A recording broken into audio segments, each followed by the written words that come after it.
Welcome to back SRB production दोस्तों। तो आप लोगों के सामने लेकर आए हैं छोटा सा ब्लॉग। खाना खा रहा है हम लोग हंस वेदर से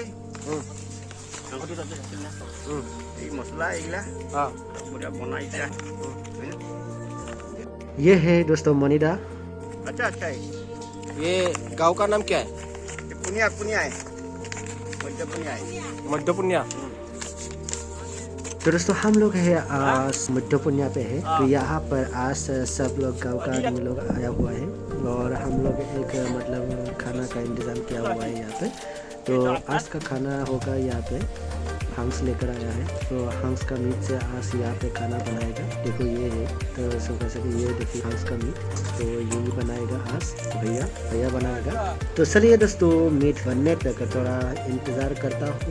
आज का खाना मज़ेदार होने वाला है दोस्तों। तो दोस्तों बन चुका है, ये देखिए मटन बन चुका है। तो हम लोग खा लेता हूँ। वीडियो इतना ही था, नेक्स्ट वीडियो में फिर से मिलता हूँ। तब तक के लिए जय हिंद जय भारत।